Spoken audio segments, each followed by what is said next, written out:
In the white, and Texas Tech in the road reds. Jesse Dickerson, our lead official, to open things up.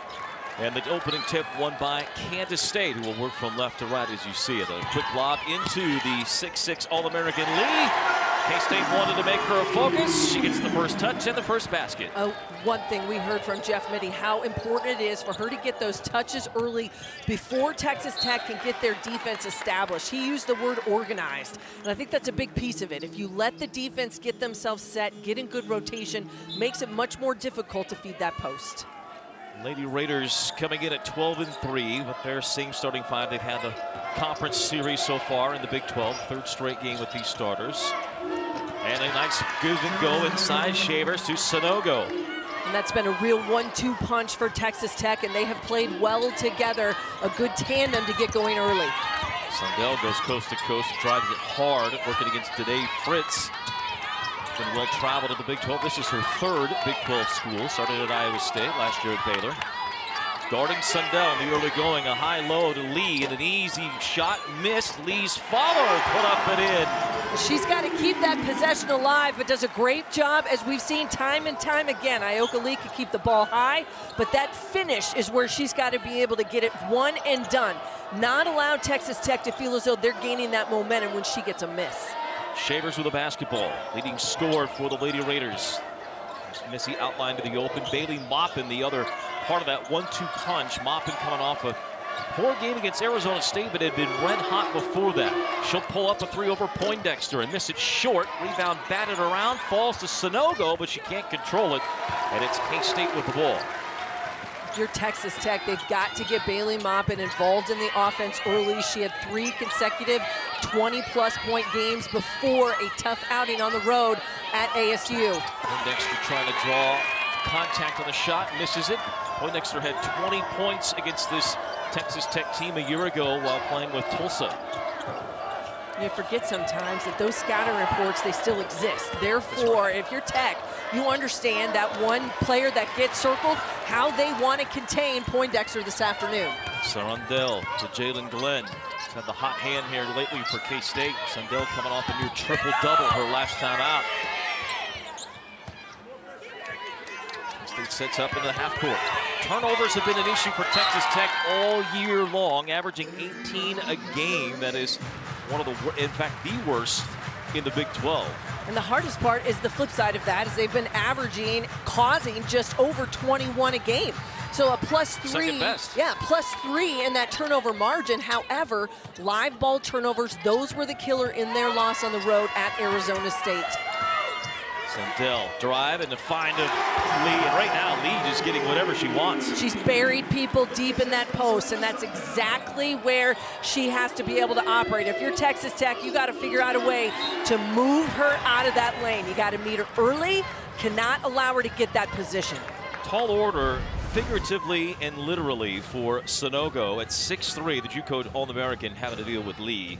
Well, and it's really almost off a broken play, because it comes and that ball gets reversed, and then you have no one there in the corner on help side. There's a big difference of how you're going to have to defend Ioka Lee. Coaches say it all the time. You got to pick your poison. You got to figure it out. Fritz, who's had a hot hand lately. Merritt runs into a double-team wall. The ball knocked out of Sanogo's hands, and it comes to Jaden Glenn. Glenn, who's run some point guard before, will bring the ball up herself.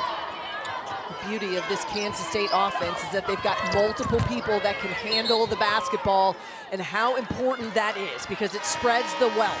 That makes possessions where Serena Sundell doesn't have to necessarily be the primary ball handler. Take some of the pressure off a younger Ziana Walker, who has handled pressure quite well so far this season. But just knowing you've got multiple options out on the perimeter, that's a good thing for a coaching staff. Gisela Sanchez in for the Wildcats. Missed 5 games with a broken bone in her non-shooting hand. You can see she still wears that left hand wrap. Spanish national team member. And Taryn Sides also in for K-State. Walker and Poindexter come out. There's Fritz driving on sides, trying to pass out of it. Shavers' little bobble. Her first shot of the game, and hits the jumper. And that mid-range game, as we said it, she's almost a 3-level scorer, Brian. She's going to be able to blister you in multiple ways.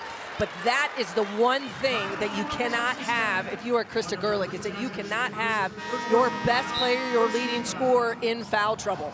So you're going to have to play smart. We mentioned at the very top, when you pressure off a make, you've got to not gamble, can't foul, and you've got to understand these are experienced Kansas State guards. Therefore, they're going to dissect you as they need to in the open floor. Kennedy Taylor, who's been a big performer for K-State off the bench, but not so far in Big 12 play. We'll get the action here. In Maya Pete, 6'6" super senior out of Arkansas Pine Bluff, also in for Texas Tech in the post. She's been averaging just about 9 minutes a game so far this season, but she gives you size and a different look inside if you are Texas Tech. Trap on the sideline against Sundell. Taylor with the ball. State, which is what they do well, passing the ball. Nation leader in assists. Sides, forces it to Sundell, fires up a shot near the end of the shot clock. The rebound comes to Sides, and she buries the three. And that's a killer if you are Texas Tech. You did exactly what you needed, a solid defensive possession. Can't corral the long rebound, and Kansas State makes you pay. Sides, the nation leader in three-point percentage. Moppin off a curl, hits another jumper. And Bailey Moppin just 1 of 8 from the field versus Arizona State, 1 of 5 from 3, but we said it earlier, 3 consecutive 20-plus point games prior to that. She is a scorer and one of those players more confident and just finding ways to be able to get herself good looks. Great pass, Sanchez to Taylor for another easy lay-in, and K-State points in the paint, 8 already of their 11.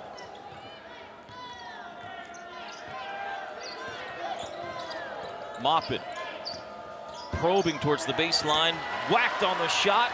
Sundell ruled to have gotten all ball. Long pass ahead, a little bit too ambitious from Jalen Glenn, but Jeff Mitty likes the idea of plotting as we go to a timeout. 4:53 to go first quarter. K-State up 5 on ESPN+. Still in play around these parts. Of course, this is football country.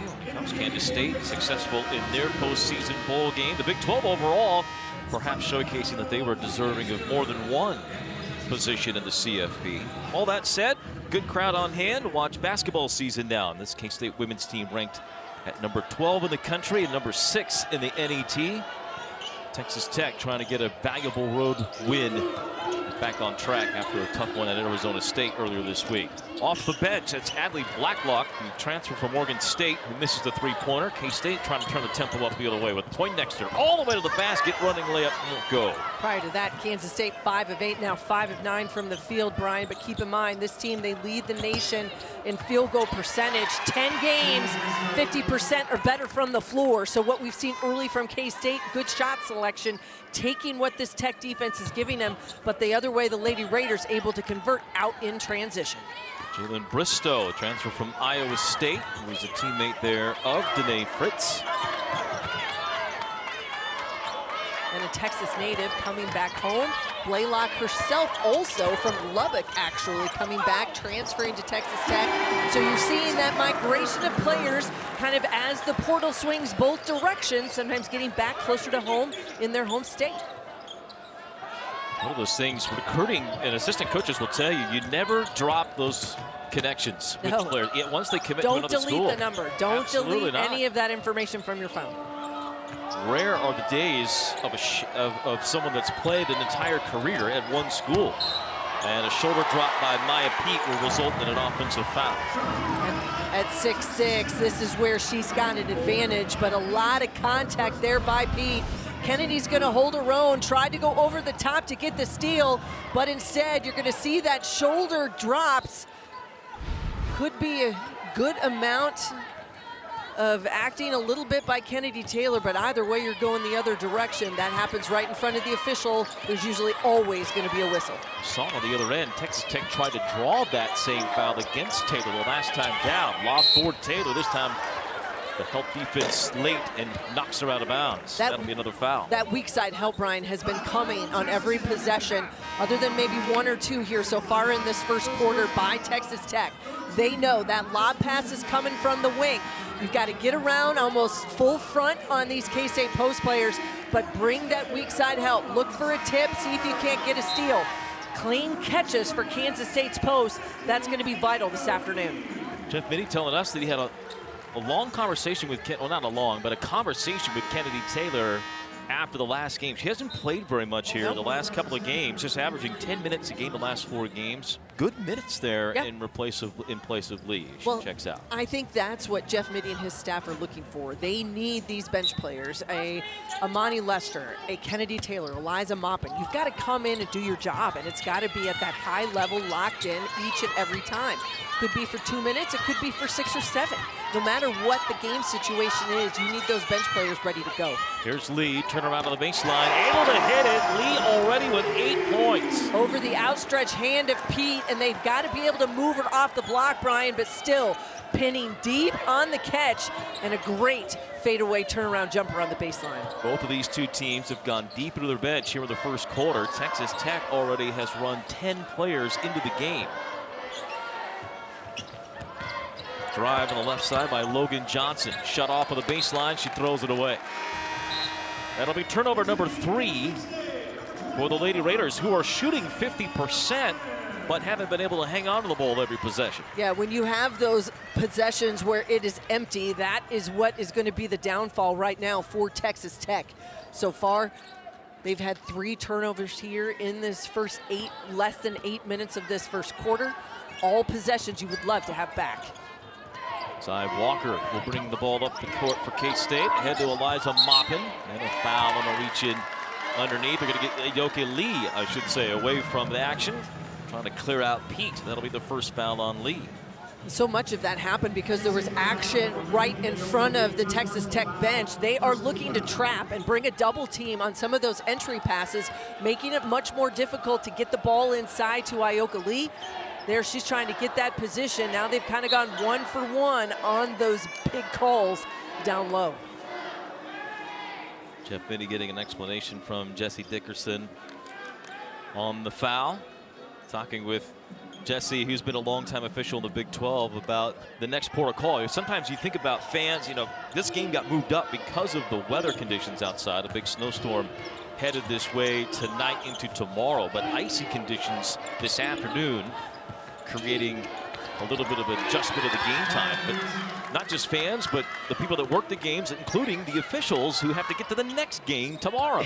Yes, they are all going to have very interesting travel schedules and travel adventures, I think, leaving Manhattan here this afternoon. But they're going to have their hands full in what is an incredibly physical game so far on both ends. Pete doubled, or it came with a double and lost Lee, and Lee makes Texas Tech pay. That was slow rotation, and Krista Gerlach and her staff, they all saw it happen almost in slow motion, but Pete comes out on the double, and no one comes on the weak side. The mismatch happens, and that gives you just Logan Johnson at 5'10", trying to stop Ayoke Lee.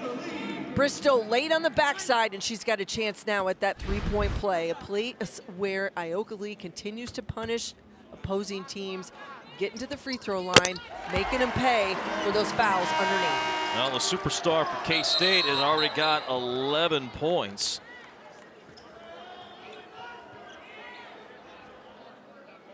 And now they're going to say K-State was trying to get a sub in for Lee after the made free throw, but they're not going to be allowed to do that. And it looks as though the officials are going to come together, see whether or not they are going to let them make this substitution, whether it was on a... And I did not notice to our left here whether or not Lester was at the table or if she came late. Either way, it was a quick inbound by Texas Tech. Didn't allow for that to happen. Jeff Mitty not overly excited about it, but does give you a stoppage here. Well, and initially, I thought I saw Jesse Dickerson signal that it was a technical foul for the horn going off, trying to get the substitution onto the with Lester running onto the court. Yeah. And that is indeed what's going to happen. And Jeff Mitty is furious. Yeah. So now Bailey Maupin headed to the free throw line, and so far this season, Maupin 75% from the free throw line. She's going to step forward and shoot this, what I think you would classify as an administrative technical or bench technical. They're going to give the technical foul to Lester because she was the one that ran out on the court. Jesse Dickerson trying to explain it to her. So it'll be an individual foul.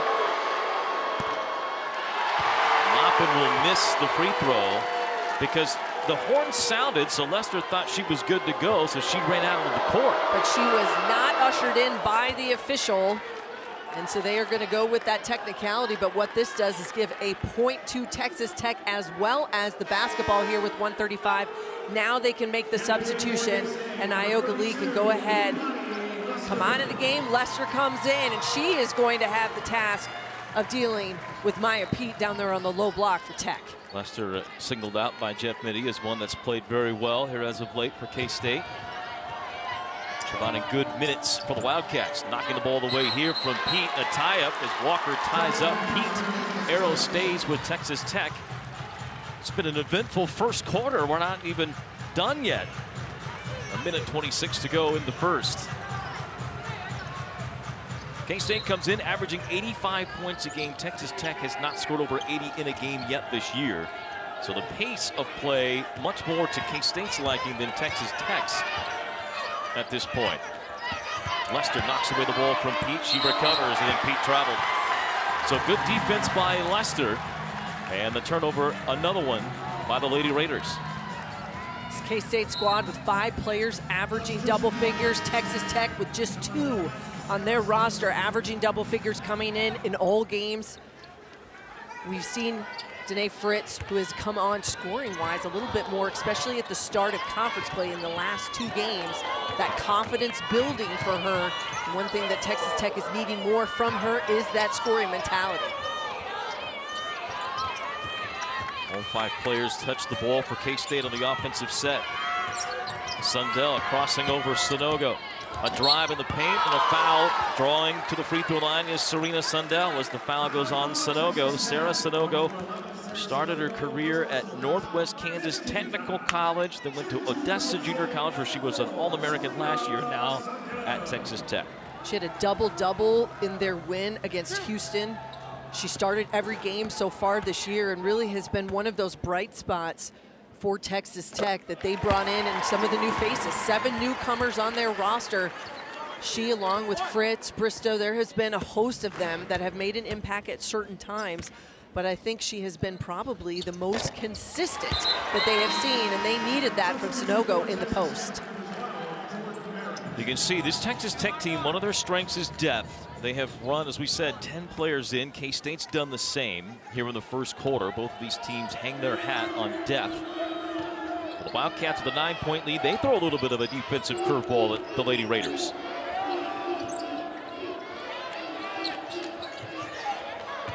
Merritt, Sanogo, able to get up and in for a basket, her second. Great ball movement for Texas Tech in the half court. Went right at that trap Kansas State was trying to bring in the middle of the floor. You've got to find the gaps against the zone. They did exactly that for a layup from Sanogo. K-State gets the ball to start the second quarter. They're going to try and go 2 for 1 here and get the final shot of the first. Sundell, left elbow, shorted the shot, and now a chance for Tech with 5 seconds. Fritz, sidestep 3, got it! A big shot for the Lady Raiders. Fritz, including the 3 by Fritz at the buzzer. A big lift for Texas Tech. Now how does Kansas State respond? Poindexter, let's go with 3-pointer. That won't fall. That's just the second 3-pointer tried by K-State in the game. Sides hit one in the first. Here's Maupin with the ball. For a moment had Sanogo open on that pick and roll, but didn't get the pass. Here's Shavers. Went to the ground. Lee just takes the ball away. So Lee on the hedge comes up with a steal, another forced turnover. Tech now with 6 in the game. If you're Texas Tech, this is where the pressure's got to be fierce, and you've got to get good help. They do exactly that with Merritt coming on the weak side, but good hands by Sanogo. She gives up some height against Ioka Lee, but I like her length. She's got a big wingspan, and she moves her feet well. She's gotten around, not allowing Lee to pin her deep in that low post. They trying to lob into Lee, was knocked away by Sanogo. Now they'll go back into the half-court set. Poindexter had a huge fourth quarter for K-State, and Walker's pass to Lee, a little too tall, taken away by the Lady Raiders. K-State now with 4 turnovers. Shavers. 3-pointer is blocked. Merritt had it blocked by Poindexter. Jordan Merritt, one of those quiet players so far this season. She's been shooting 50% from the field, but hasn't necessarily probably had as much of that scoring burst or that big bump offensively that Tech is looking for. You want to get those K-State players in the air, see if you can't force them, put it on the floor. Blocks on both ends as Sonogo gets her first. These two teams ranked in the top 4 in the conference in block shots. Lee gets the rebound. K-State wants to turn the tempo up. Yeah, Jeff Mitty imploring his group to get out and go. Looked as though there was a lot of contact on that jumper by Shavers, but no whistle from the officials. Poindexter left wide open, top of the circle. Could not hit the 3. The loose ball rebound to the Lady Raiders. We have been scoreless in the second. Texas Tech hit a 3-pointer at the end of the first to pull within 4. They have not yet led. K-State's led by as many as 9. Shavers driving and bumped by Lee on the drive, and that'll be the second foul on Ioka Lee. And that's what Texas Tech is going to have to do. They are trying to pull Ioka Lee out of that middle of the lane, get her out of the purple part. And if you do that, then she's going to have to make some decisions. Tries to ride Shavers deep, a lot of contact. She goes. It looked as though Walker got a hand on the basketball, but the contact came, and Ioka Lee's going to have to go to the bench with 2. This is now where the critical piece for Jeff Mitty and needing his bench to step up. We said it at the top. Sometimes it's going to be just breather minutes. Sometimes it's going to be based on the game and matchups. But this right here is about now with Lee with 2 fouls. How long does he leave her there? He's got to go to his reserves to log some quality minutes. So Kennedy Taylor will come in. As you said, Lee, K-State's only committed 3 fouls in the game, and one of those was an administrative tech on Imani Lester. So really only 2 fouls in action, both on Lee though.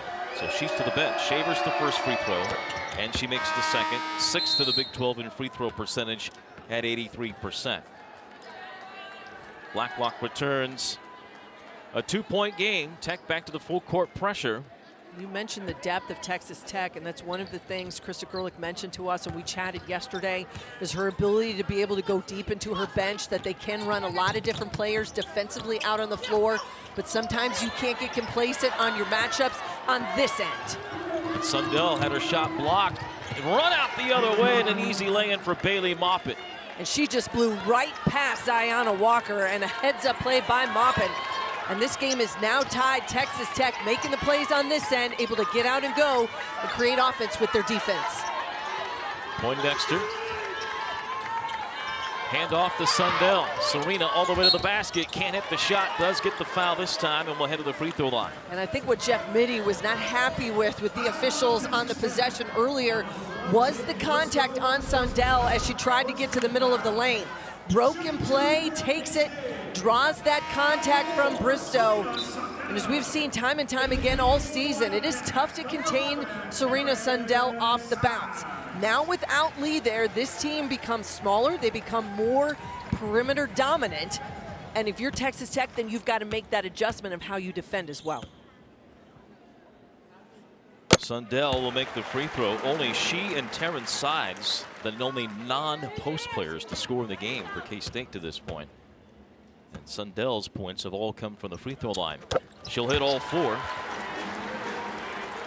Coming off 11 points, 11 rebounds, 9 assists against Houston in the game on Wednesday. Kyla Freelon, who started some games last year for Tech, has the ball knocked away, picked up and stolen by the Wildcats. And then Walker will be fouled. She was trying to get loose. They got mixed up with Bristow. That'll be the second on Bristow. If there's one thing we've seen here against this Kansas State defense is they spread you out and they use that length, especially up front, is you have to be very quick when you put that ball on the floor. It cannot be a slow progression offensively for Texas Tech. It's got to be quick moves, tight moves, and you've got to protect that basketball. The turnovers adding up, 6 now for Texas Tech. Empty trips, got to keep track because those are the ones that can come back to haunt you. Jalen Glenn off a curl. That shot was blocked. But then it goes off of Tech's Pete out of bounds, and it'll stay with K-State. That was Merritt, I think, who fought through the screen to get the block on 3. Yeah, great contest by Merritt to be able to get herself through that screen. She followed Jalen Glenn, got a hand on it, but they weren't able to corral that loose ball. Possession stays with K-State. So another look for the Wildcats. Jalen Glenn, a drive, tried to pass, the ball knocked away again by Merritt. And that size and length of Jordan Merritt becoming a problem on the defensive end for Kansas State. Merritt, a former top recruit that went to Florida. Texas Tech's been waiting for her to explode. This is her final go-around as a super senior. Moffitt, left side of the lane. Line drive shot from distance won't fall. Shoveled underneath. There's Pete with a left hand to put it in to tie it. And that comes from Jordan Merritt. A big offensive rebound, crash from the weak side. And then an open Pete, no one covering deep. And Texas Tech getting those 50-50 possessions right now. Offensive rebounds, the name of the game for Texas Tech. 5th in the Big 12, averaging 12 offensive rebounds a game. They're going against one of the Big 12's, the Big 12's best defensive rebounding team in K-State. Well, people forget an offensive board isn't necessarily a putback. It is how you extend a possession.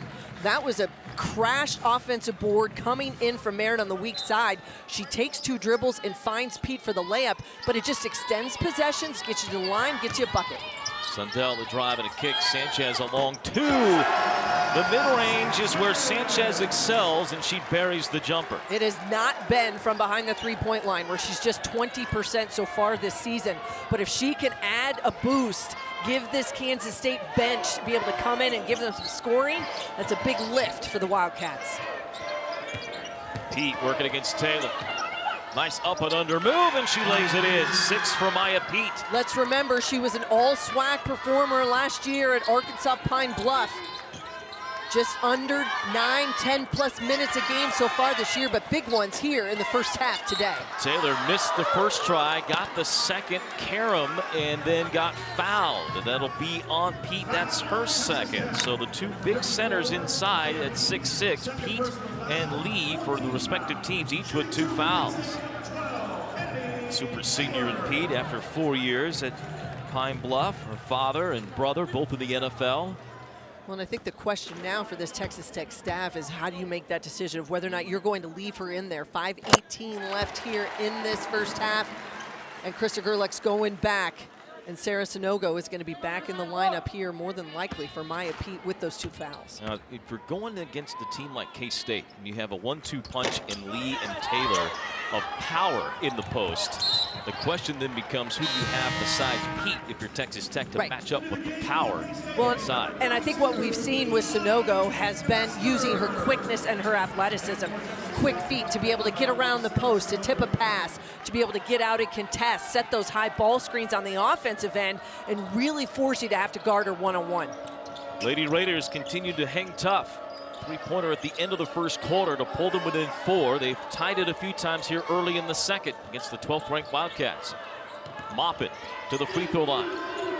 People swiping at the ball. She'll shoot and score over the top of Sundell, and Maupin gives Texas Tech the lead. That's the confident score of Bailey Maupin that this Texas Tech coaching staff wanted to see at Arizona State. They didn't necessarily get it, but they're getting it here today on the road in Manhattan. Lester back to Sundell. Serena has the baseline open. She'll drive and lay it in. Her first field goal, 6 points for Sundell, and back we go to K-State in the lead. Maupin starting to feel it. Well, they need her to get big points, and Sides gets tied up by Blacklock on the rebound. That'll be Texas Tech possession. That sends us to a timeout. 4:22 to go, second quarter. K-State in a dogfight with Texas Tech. Be the attack mentality. You got to put the ball in the hands of your shooting guards, and the Bailey Maupins and Fritz and Shavers, who has been somewhat quiet, but you get pick up in other ways. And right now, Texas Tech just finding kind of piece by piece on these possessions, but then they give it back, and another turnover, those empty trips. These are the ones, Brian, I think we're going to come back and look on later as this game continues to progress. Tech ran an inbounds play. K-State just kind of stood in place, almost like a zone, and it looked like it threw Tech for a loop. A 7th turnover on the inbound at a 5 count. So the Wildcats get the ball back up 1. Sundell will score 4 of her 6 in this quarter. Trying to work her way in on Maupin. And she'll lead it and score over contact. 8 for Sundell now. That's a great isolation one-on-one, and I like that matchup for Serena Sundell offensively. Bailey Maupin gives some up in the size category. You can continue to go one-on-one and score. Lester knocks away the ball inside, intended for Sanogo. K-State running the other way. Walker to the basket, lays it in. Turnovers now, transition offense from your creating offense with your defense. We saw Tech do it early in this second quarter. Now Kansas State right back going the other direction. Now, one thing they can do with Lee on the bench is run. Lester, an incredible passer.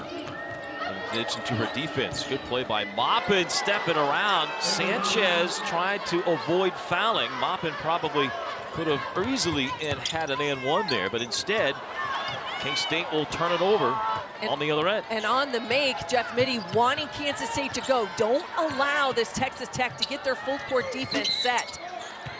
Maupin gets the whistle this time. Foul will be on Sundell. And that's where you've got to be able to make that adjustment in game. When you see that pressure come, Brian, especially off a make by Tech, you know they're going to want to get up in that 94 feet. They want to see if they can't create their own version of chaos. It doesn't necessarily have to be a lot of tips or a lot of turnovers, but it slows you down, takes time off that shot clock. But now, and then Kansas State turns it over, they go the other way. It's been back and forth going both directions out in the open floor. I think Texas Tech having a little bit more success. Well, K-State gonna gamble a little bit. Lee with 2 fouls back in the game. Maupin to the free throw line to shoot 2. She's at 75% this season from the line, but an 85% free throw shooter for her career. Well, I think this is an interesting, as you said, a gamble, and you got to kind of move those chess pieces around a little bit. But you come in at 3:06 here, left in the second. If you're Jeff Mitty, you're like, our best spurts in this game have been when Ioka Lee is in the lineup. They haven't gotten what they've needed from some of those other post players, so you got to go back to Old Faithful, and that is your All-American inside, fouls or none. Maupin with 11 to lead Texas Tech. Sides to the basket, layup, got it, and one. Great decision by Terrence Sides not to take the guarded 3, but put it on the floor and force Texas Tech to have to make a decision. Fritz with the late closeout gets a hand in her face and then able to blow by and go the other way. Good ball movement, creates almost an isolation clear out. And K-State with Terrence Sides at the line, she's got a chance at the 3-point play.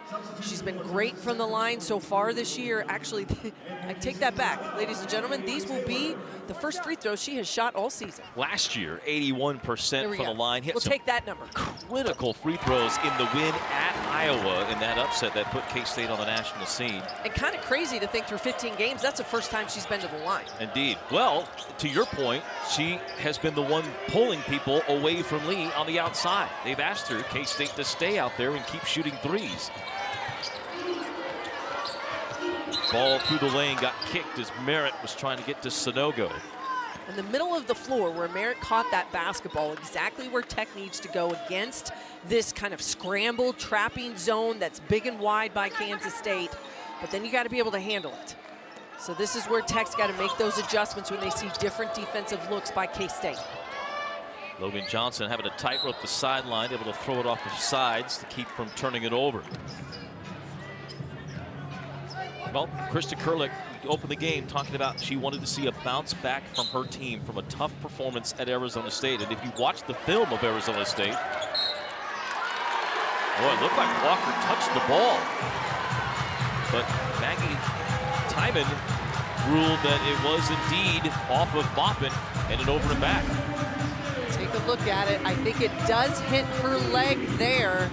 After it touched Diana Walker, it goes off the leg. It's a much better look. There it is, right off the knee of Bailey Maupin. So you did have a touch by Walker, but Maupin's the last that it makes contact with. That makes it the over back. Turnover on the Lady Raiders. Throw over the top of Sanogo. Lead to get it and score. Timeout Texas Tech. Krista Gerlich will bend the ear of a couple of officials. A call doesn't go the Red Raiders' way, and K-State suddenly thanks to another turnover, gets an easy lay-in from Lee. 13 in the first half for Aoka Lee. You've got to capitalize, and that's exactly what K-State did. It wasn't a live ball turnover, but one of the things we mentioned at the very beginning is you've got to get touches for Aoka Lee prior to allowing the defense to get set. Don't let them get organized, so to speak. That's what Jeff Mittie has been preaching to his team. Now with 13 points, it's 6 of 7 from the field. That's exactly the kind of touch you need for Lee on that low block. And they're going offense for defense here as you close this second half, or excuse me, close the second quarter in the first half. We saw her come in just a little over 3 minutes, but every time there's been a stoppage, Jeff Mittie's taken Aoka Lee out. Does not want her to pick up that third on the defensive end. K-State's hit 5 shots in a row. This is a team that is potent, and as Houston found out on Wednesday, can hit you with a run at any time. Yep. K-State with a 21-0 run in the fourth quarter of that game down in Houston to blow that game open. It's 23-4 in the fourth. You talk about putting your foot on the gas and not letting up. Exactly what K-State did. And if you're Texas Tech and this coaching staff, they understand you can't allow that to happen. I think the timeout by Krista Gerlach, even to talk with the officials a little bit, but just to calm the waters for this Lady Raider team. Good deep offense run inside, but Sonogo has her shot blocked. K-State gets the ball out, and then Johnson gets the ball off of Sundell and turns it right back over to the Lady Raiders. It has been physical on both ends. We have seen it inside. A lot of contact coming the direction, but that's an all clean block by Serena Sundell. Based on that look we get on the replay, but then Sundell turns it over, and now this is where Texas Tech themselves has to be able to capitalize, and they do. Maupin has 13 to answer Lee's 13. So the two superstars, not the ones we thought, are leading the way here in the first half. K-State lead is only 4. Somebody forgot about Maupin that last defensive series for K-State. Here's Sanchez posting up, working on Merritt. She'll go with the right hand, not there. Taylor trying to get the rebound. It goes out off of Taylor. Texas Tech basketball. Big possession right there for Texas Tech. Very active defensively, out in the passing lane, not giving up that space on the block that they have given to Lee. To Kennedy Taylor, didn't have much room to operate. But now this is where, if you're Tech, you got to capitalize. You get the stops. You've got to make K-State pay for their empty trips themselves. Tamara Poindexter, Jalen Glenn back in for Kansas State. See the second quarter field goals even as far as makes, but each side with turnovers aplenty. 4 for K-State, 5 in this quarter for Texas Tech, 9 in the game. Shavers trying to get her free. Shavers has just 4 points, only 1 field goal. Keyhole jumper. Won't get the friendly bounce. And now Kansas State trying to build on this 4-point lead. They lost an opportunity to build a lead to 9 at the end of the first. Poindexter breaks the ankles of Shavers and goes in and scores. It's her first basket. What a move by Poindexter. And now Texas Tech will try and hold and run some clock. You can see the difference between the game clock and the shot clock of about 16 seconds. Shavers over Sundell, tough 3. And Taylor, good rebound inside. And now the Wildcats can hold for the final shot of the first half. They will get the ball to begin the third after a couple of tie-ups in the second. The Sundell just go one-on-one, working on Shavers. Lost the ball. Tech ahead to Shavers. 1 second. Shavers won't get it off. She'll make the basket, but it's well after the final buzzer. K-State loses another chance to get an end and get some good looks from behind that 3-point line for K-State's offense. See K-State really spreading the floor out here early, trying to get Poindexter on a drive, but she has the shot blocked, or at least adjusted, pinned underneath the hoop. We go the other way. Lady Raiders had a chance near the end of the first half, could not get the final shot off from Shavers to trim this gap down to maybe 1 possession. Corner 3, Poindexter running at Merritt, and a whistle away from the ball as Sundell and Sonogo both go down to the ground, and they're gonna get Serena with the foul. That's gonna be her second. Yeah, on the block out, they both hit the deck very hard. You could hear the heads crash over here at the table, but Sundell with that hook, and that is a point of emphasis this year, trying to get position. Sonogo does exactly what she needs to do to stay vertical, but neither one of them could brace for that fall, and they each hit hard. Now out of bounds underneath, 20 on that reset for Texas Tech. Second foul on Sundell. Trapped by K-State, and Glenn able to get the ball away from Shavers. Turnover forced by the Wildcat defense. In transition, Glenn stops and pops. In and out, couldn't get it. Lee the offensive rebound. Wildcats just 1 of 5 from behind the arc. They struggled from behind the arc against Houston. Here's Lee, unable to hit, gets her own rebound, put back up and in, and a foul. And give credit to Sarah Sonogo. She did exactly what she had to do on the first touch. She contests Ioka Lee, but when you can't corral the rebound, that's when she makes you pay.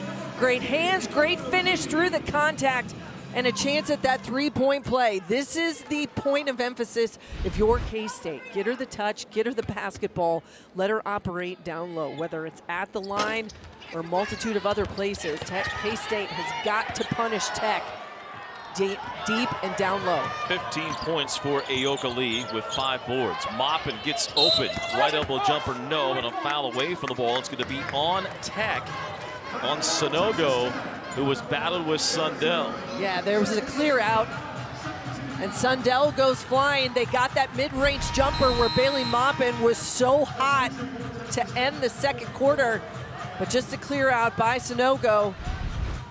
And Serena Sundell goes flying, but it does allow Texas Tech to get their full court pressure set. They had success in the first half, kind of speeding K-State up, forcing them, I think, into some tougher shots. It's what you want to do here early in the third. Zy Walker near inside the top of the circle. Back to Poindexter, working against Merritt. Into Lee, back out. Don't see that very often. Lee usually right to the basket. This time Poindexter freed up on a drive. That's 4 points for Poindexter. All one-on-one, no help side by Tech, and Kansas State finding rhythm now offensively. Shavers got open, but misses the three-pointer. K-State dodged the bullet there.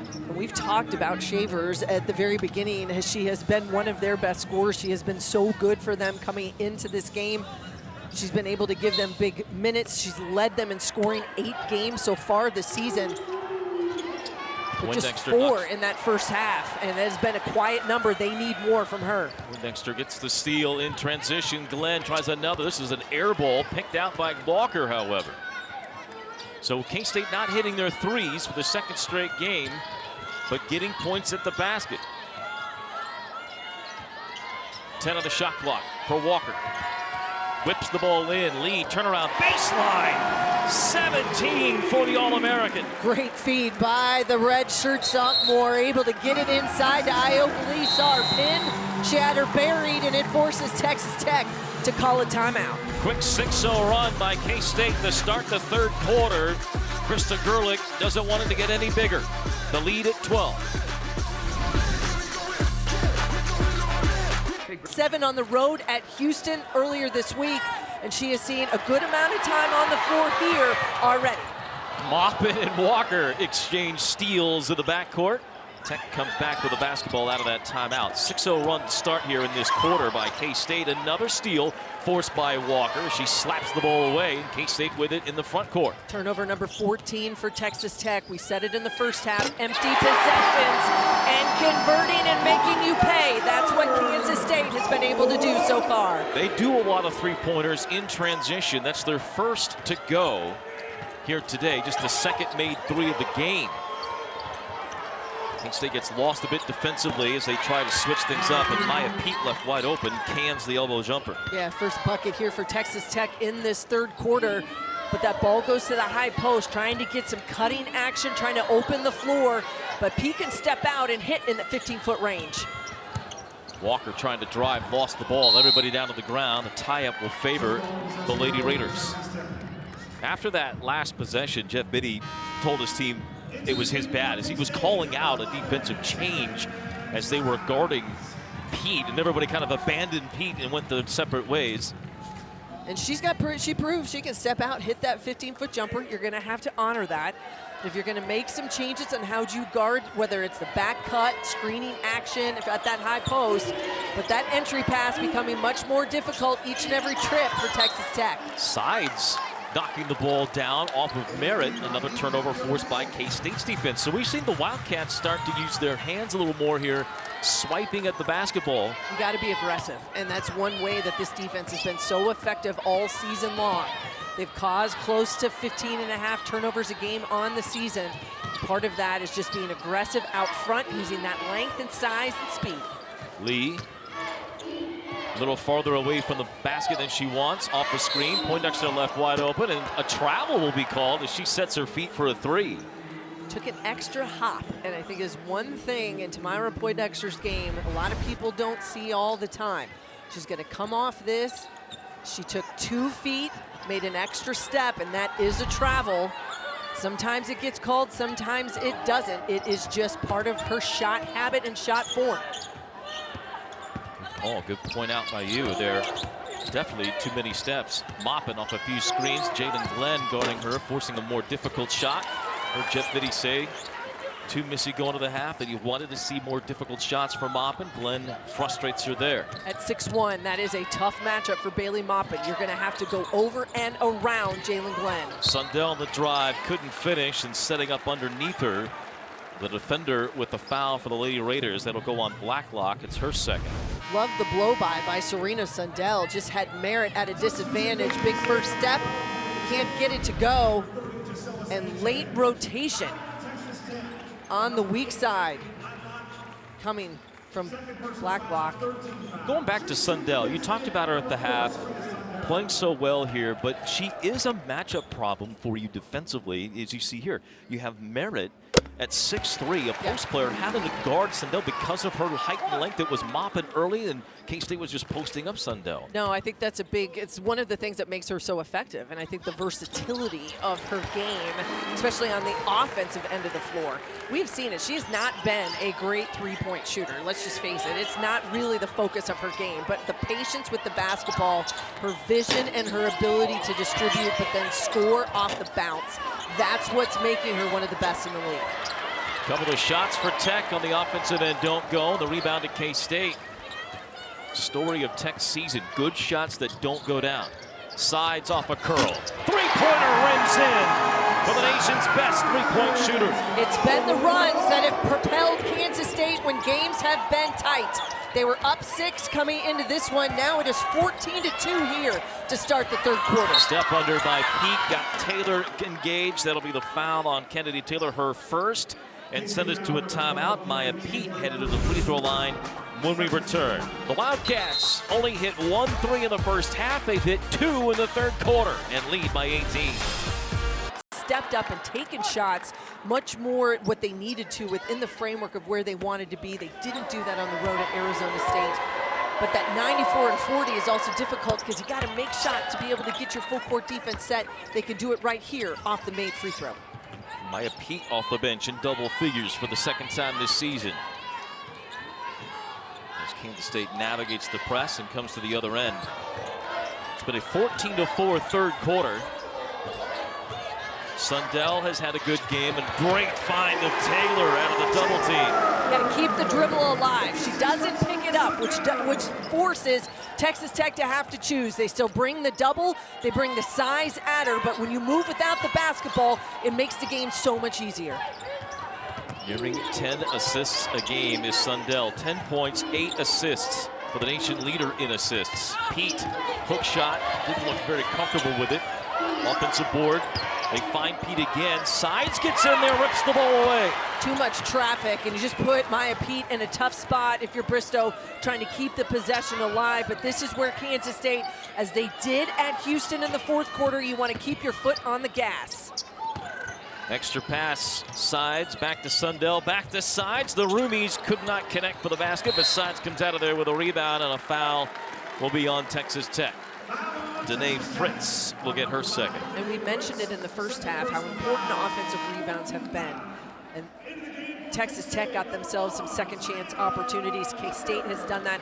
I felt like Tech really won the 50-50 possessions in the first 20 minutes. K-State now able to track down all those long loose balls. They extend possessions. You can get an easy putback, but now it forces Texas Tech to have to guard you through another set of this shot clock here for Kansas State on the offensive end. Sundell, the creator. Skip pass coming all the way over the sides, run off the three-point line. No-look pass, was trying to get it to Taylor. The ball was touched out by Tech. So a third chance for K-State, essentially off the inbound here with only 10 on the shot clock. That's the key number, the 10 on the shot clock. You're looking quick hit into that post, or see if you can't run a couple of these shooters off looking for a three. Sundell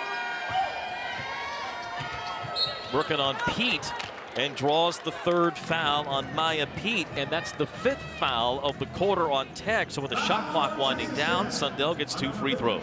K-State will be in that double bonus for the last 3:36 of this third quarter. But a heads-up play by the senior. You see that edge comes, yeah, right? You see that confidence with the basketball, and I think the thing I love the most is that she doesn't pick it up. Everyone usually sees that extra body come, and someone with Maya Pete at 6'6" is going to come out there and hedge on that screen.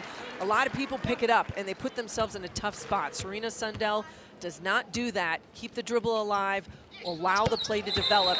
Good things come of it. She knocks down 2 free throws. 12 points for Sundell, who will get a much-deserved breather here. Has played outstanding for the Wildcats again here today, playing at a first-team All-Big 12 level. 12 points, 8 assists for Serena Sundell to the bench. Yeah, I feel like other than maybe just a moment or two in the first half, hasn't come out for Jeff Mitty yet so far today. Sanchez ran at Fritz to maybe adjust the three-pointer. Now Walker bringing the ball up against heavy defense from Fritz. Sundell and Lee both out of the game. Who chooses to score for K-State? Taylor with 9 today off the bench. Just pins her deep, and that's where you have to be in that post. So important for Kansas State to continue to get that deep post position. Maupin tried to dribble through and find a cutter, but threw it away. And turnover number 17, and K-State continuing to step on the gas here, gaining possessions in the game with their depth.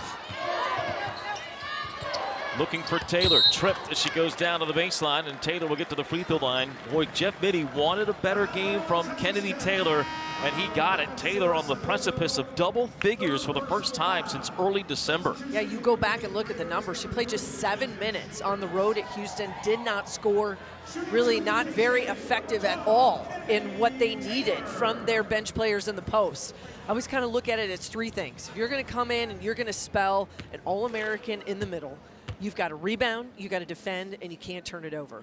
Everything else is kind of icing on the cake because you're probably in there giving breather minutes. She's dealing with foul trouble. You kind of do a little bit of all of those things. Today, they are getting an offensive lift from Kennedy Taylor, and it is the trifecta of those numbers that is helping this K-State team extend their lead, and they have only given up 4 points here in the third.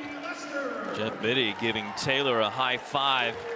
And an atta girl as she comes out of the game. 11 points for Taylor, 4 boards in 12 minutes. That's big time contribution off the bench for K-State's backup center.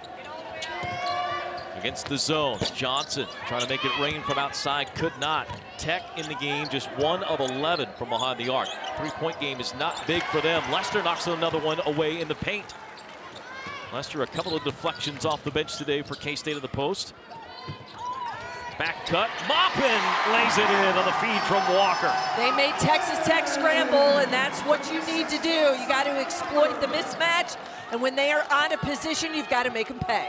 K-State hitting 8 of 13 here in this third quarter. Tech just 1 of 10 from the floor.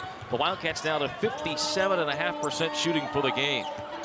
And I think so many of it, there have been some good looks for Texas Tech, but it has been the turnovers that have been the Achilles heel for the Lady Raiders. Against the zone, having some trouble looking for an open shot. Shavers trying to get one off against Sides, and a foul by Taryn Sides. That'll be her first. Yeah, she's trying to go over the top of that screen, trying to see if they can't get some extra contact and be physical with Jasmine Shavers, who has had a quiet afternoon. Just 4 points, 1 of 5 from the field. Keep in mind, she's been averaging close to 16 a game, 17 and a half in the 2 Big 12 games that they've had so far this season, and coming off a 24-point performance at Arizona State. She was just 1 of 5 from behind the 3-point line, but regardless, carried the load scoring-wise. And this K-State defense has made a point of not allowing Jasmine Shavers to be the difference maker this afternoon. She certainly came in top of the scouting report for the Wildcats. There's usually always going to be 1 or 2 names that are going to be circled at the top, and that is kind of what every coaching staff is going to put out there. That is going to be the piece that you've got to be able to manage, not only individually on who those matchups are, but as a unit to know where those players are on the floor. 5 of her 7 points have come from the free throw line. Sides from way outside, couldn't hit it. Lester with a back tap. It's another reset for K-State. Sides will let go another one. That got blocked and picked out of there by Fritz of Texas Tech. To the other end. Sides got posted up, and a foul will go on Taryn Sides, her second. Yeah, and it was Sonogo who got a hand on that 3 on the look from Sides out at the top of the key, and then they were off to the races. She was first one back. Sonogo running the floor. You see the 6'3" junior, the way that she can get up and down, coming off 9.7 boards when they were at Arizona State. A National Junior College All-American a year ago. Honorable mention. Pieces of the puzzle for Texas Tech, but just haven't been able to put it together here in this 3rd quarter. Another turnover by the Lady Raiders. Turnover number 10 of this quarter by Texas Tech.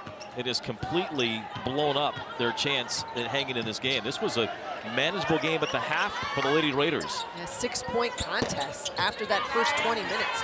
A lot of confidence for this Texas Tech team. But where turnovers have come into play throughout the course of this season, as we said it, empty possessions, that's the killer. And it has been, especially in the losses that this Texas Tech squad has had over the season so far. That'll be a foul on Shavers. 7th foul in this frame by Texas Tech. So to the other end we go. Walker to shoot 2 free throws. Tied for 7th in the league in free throw shooting at 83%. Redshirt sophomore had some big games early for K-State. It's been more of a distributor. Went through some illness right before Christmas. Kind of limited her time. You can see a bandage on her left knee from a scrape in this one. 3 points for Walker. The redshirt sophomore leading this Kansas State team in steals, and I think that's been a concerted effort and a challenge to the young player to be a lockdown type of defender. And we see how active she is in the half court in multiple possessions here this afternoon, continuing to add to those steal numbers throughout the course of the day. Well, 4 of them today, 1 off a career high. Shavers is doing everything she can to try and get back into this game. Johnson didn't want any part of Lester. Get the ball out of the post. Final shot perhaps of the 3rd quarter. K-State will have the ball to begin the 4th. Shavers on the drive, couldn't get it to go. Rebound Walker. Under 10 seconds to go in the 3rd. Walker being chased down by teammates. Throw ahead to Mop in, and a missed shot and a blocking foul on Texas Tech as Walker sliced through the paint. I feel like Kansas State may have avoided one there. You dodge a bullet because Ayanna Walker was a full head of steam, maybe a bit out of control, trying to draw the foul in the open floor, wasn't going to get that whistle and just stayed with it. Ran over Kyla Freelon in the middle of the floor. And it'll be Freelon who gets the foul. It's her first. Again, a young lady that started most of last season for the Lady Raiders and has started a couple of games this year. Walker to the free throw line to shoot 2 more. She just made 1 out of 2 a moment ago. Freelon got a lot of minutes and a lot of experience a season ago. Texas Tech, like a lot of teams throughout the country, and especially in the Big 12, they dealt with their own host of injuries. It came at inopportune times, just when you felt like you were getting back on a positive note, you would have another one that would derail things. Freelon was probably one of the more consistent players, saw a lot of time in action. This year, not as much, not as many minutes for Krista Gerlich. Bird Martin lets go a long 3-quarter shot that won't come close, and we are at the end of the 3rd. 28-9. Yokali, big third quarter for Serena Sundell. Alley-oop to Maupin for K-State to start here in the fourth. Texas Tech was just 2 of 14 from the field, 0 of 7 from behind the three-point line. 10 turnovers in that third frame, and Kansas State just able to capitalize on the miscues and the misses by the Lady Raiders. They continue that right out of the gate. Great play drawn up on that alley-oop look for Eliza Maupin. Sides, who has had 11 off the bench for K-State. She'll take another three-pointer. That'll miss. Lester the rebound.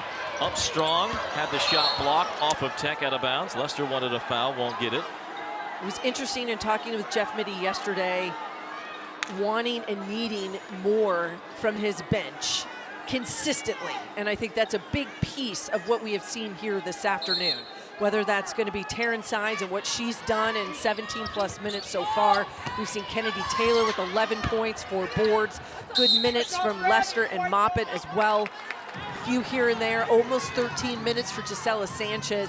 Much more even, much more spread out. And I think that is a good sign if you're Kansas State. They've been able to do and create these spurts, kind of keep their foot on the gas with no let up when you make substitutions. Walker unable to hit the jumper, and the loose ball to Merritt, but then double dribbles trying to get out of there, and another turnover by Tech will give the ball right back. Well, to finish your point, points off the bench, K-State has outscored. Both of these teams pride themselves on depth and playing a lot of players. K-State has outscored Texas Tech 28-12 with points off the bench. I think Krista Gerlach herself also realizing how that depth has come in to be such something that they have utilized as such a positive for them all season. But sometimes when you make substitutions, you can have some mismatches here or there. You might get a drop off at one position or another. But regardless, you got to have those that come in the game. They got to be the ones that help lift your energy, bring that enthusiasm, the intensity, and they're going to have to find a way to contribute. Danae Fritz, who knows a thing or two about guarding Serena Sundell over the years at different schools of the Big 12, gets the block shot. Tech to the other end. Maupin, who had a great first half, has been a little bit quiet here in the second, goes to the glass and gets her first second half basket. She was so effective in that mid-range game, and as we talked to Jeff Mittie at halftime, said, I've got to be better. His team had to be better. They found a way to lock her up in the third quarter. Now she's had back-to-back buckets, gaining a little bit more confidence for the junior. Wing-to-wing passes, not as easy to make in the Big 12. Now Sides has her pocket picked by Fritz, but then Fritz turns it right over. Walker steps to the passing lane. K-State the other way. Zy Walker steps into a three-pointer. That won't fall. Maupin pickpockets Shavers. Turnovers aplenty here in this game. I think both coaches probably not going to be overly excited about the number of turnovers, especially Texas Tech, because of the amount of empty possessions they have had. But the miscues in the first half by Kansas State, not at all making Jeff Mittie happy, and I think also not excited about what he's seen on these last couple trips by the Wildcats. Just a little disjointed on the offensive end. You got to stay dialed in and focused through the entire 40 minutes. Jalen Glenn returns for the Wildcats. One of the things about K-State and this team this year has been, because of their depth and array of offensive weapons, even when you, as you look at the turnover numbers here today in the second half, Jalen Glenn, for example, has had a hot hand here the last couple of games. But today, it's not her, it's somebody else. That becomes the problem if you're a Big 12 team guarding K-State. You know Lee, you know Sundell, but after that, it could be anybody for the Wildcats that comes out. Well, we mentioned it at halftime. When you think about some of the top players and who are playing well in this league, what do they each have? Versatility.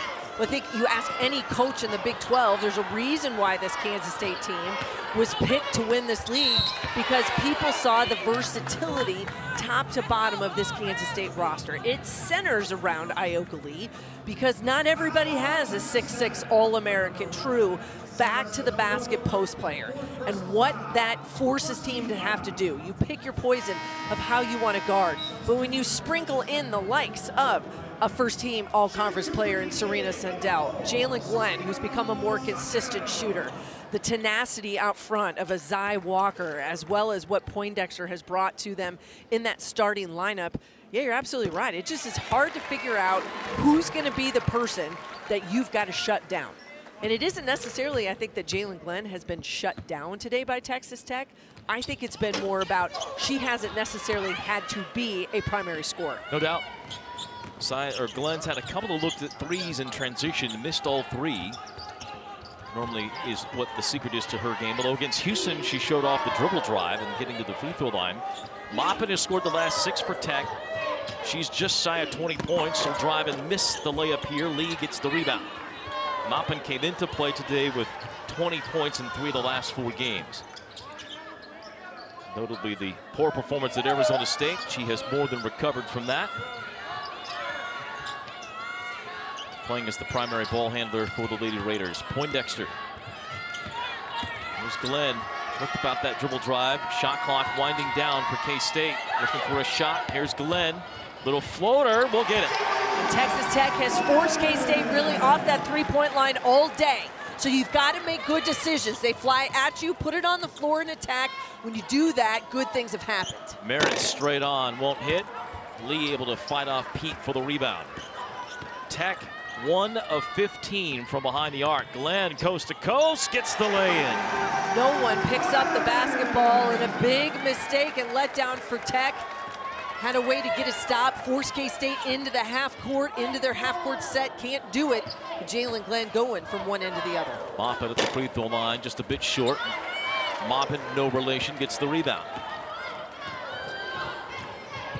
Glenn scored the last 4 and a whistle away from the ball. Lee was on the ground, so she and Pete perhaps got mixed up in the paint coming to the other end. Pete gets her 4th. So Pete and Sonogo each with 4. Lee, who got into foul trouble early, has not fouled since the second quarter. Remember, Kansas State went a bit of offense for defense about the last 3+ minutes when she was reinserted into the offensive lineup. When they got whistles, they took her out, kind of saved the foul trouble issues.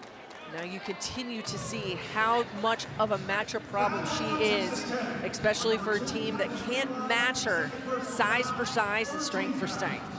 Freelon now getting the opportunity to try and guard her inside. Maupin, the lob to Lee, trying to keep the ball high. It falls to the ground. Poindexter able to get to it. Glenn able to tip it over to Sundell. K-State still with it. Backdoor cut. Maupin blocked from behind. Stays with it. Throws it back in, and K-State with the ball. 5 on the shot clock. Glenn just lets it go from long distance. It won't hit iron. Sundell does not get it off in time. A shot clock violation after all of that.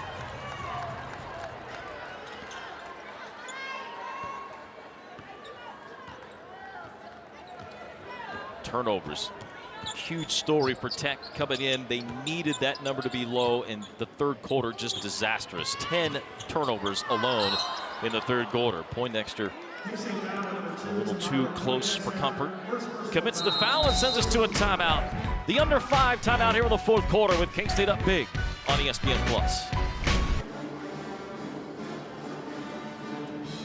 Upcoming schedule for Ayoka Lee and the Wildcats will feature a couple of former Pac-12 teams, now Big 12 road games. That'll be pretty tough, Missy. Yeah, you look at this Kansas State team, and they head to Utah on Wednesday, then at BYU on January 11th. But I would circle that Utah game. This is a Utes team. They are sitting at 27th in the nation, just outside the top 25. They have a tough game themselves, though. Tomorrow they are at Iowa State. Before then, they will welcome K-State into Salt Lake City. But I really like the experience and a very well-coached Utah squad. Wildcats with their largest lead of the game here at 27. Blacklock tries to change that, does with a 3-pointer.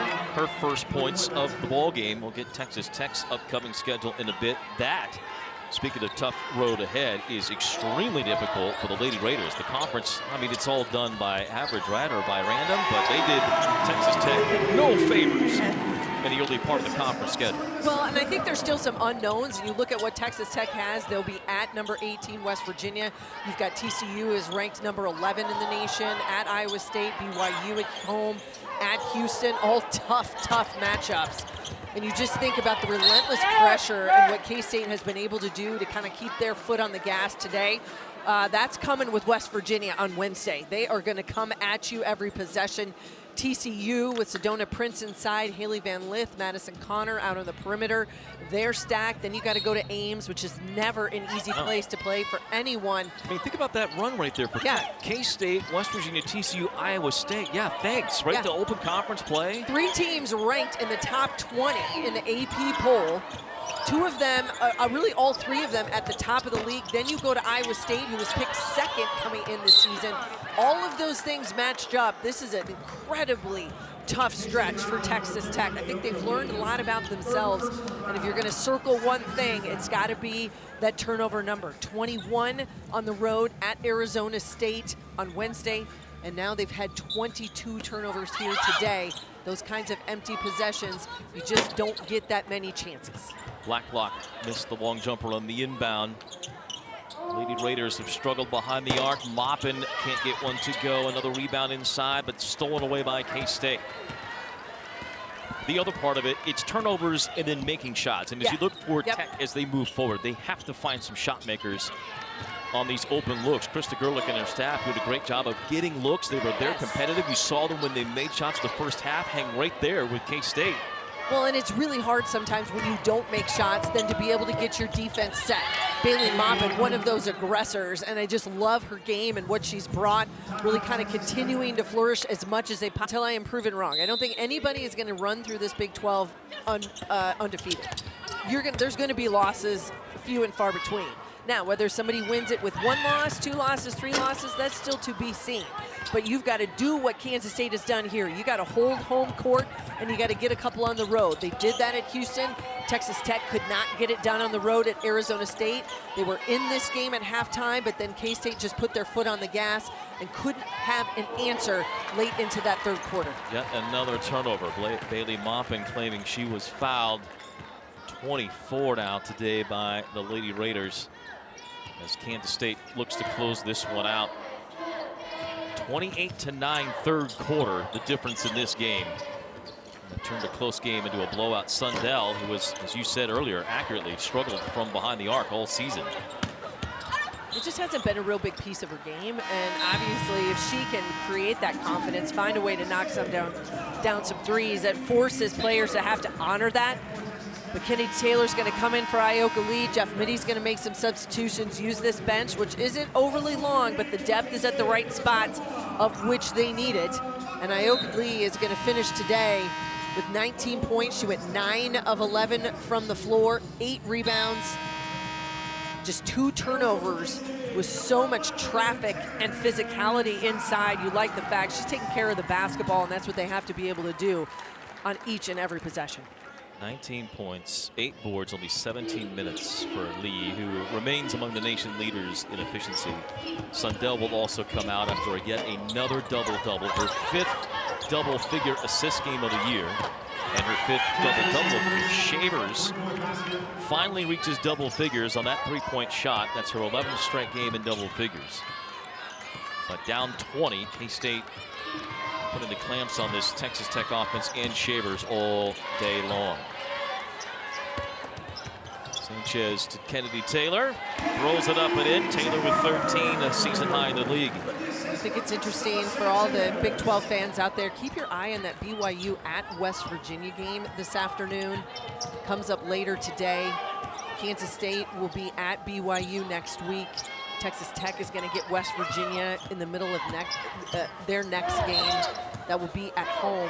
And I think it's just an interesting matchup because it's going to put on display some really good guards for both of those teams. One of them, Delaney Gibb, the freshman from BYU, who has just had an outstanding start to her career for the Cougars. And then you think about the tandem of J.J. Quinterly, Jordan Harrison, and the relentless pressure that BYU will see. It'll be interesting to see how they manage that against what West Virginia likes to do in their own version of creating chaos. We see that a lot in this league. It's all the different kinds of systems, different kinds of matchups. Every coach across the Big 12 said it at the very beginning, going all the way back to Big 12 Media Day. Hard to prepare because you're going to see a different type of system every night out. That's what makes this league very unique. Well, the one common thread would be physicality, especially in the backcourt. Seeing more teams go to the pressure defense, trying to deny those passes into those strong post players like Crooks, like Lee. They can get inside and just dominate. Yeah, Allow the guards free reign on the perimeter. Because you got to find a way to limit touches, right? I got to figure out a way, how can I generate less possessions for you? And that's got to be with my pressure. And then you kind of try to generate some offense with your defense, not have to get truly into the half-court set. Maupin kind of got fumbled with the ball, try and get to a point to pass off to Kennedy Taylor. So as a result, a turnover by Kansas State. 17 for K-State. That is way above their average. They only average 12 a game, which is second best in the Big 12, 15th in the nation. But the Tech team that came in averaging, forcing 21, will get close to that. The issue for Tech has been 24 of their own. Maupin a pull at 3. It's not quite the legs after playing some long minutes today. Maupin with a game-high 21. K-State looks to close this out, get to 15-1, 3-0 in the Big 12 Conference, and then go on a very interesting road trip next week at Utah, at BYU. Sides trying to get a whistle, can't get one here in the final moments. Final possession for Texas Tech. Shavers will let go a three-pointer that won't go. Rebound to Sanchez, who will dribble it out. And the Wildcats will go on to win this game. They'll win their 3rd straight against the Lady Raiders in the series, and 8 of the last 9 here in this building. Texas Tech falls to 12-4, 1-2.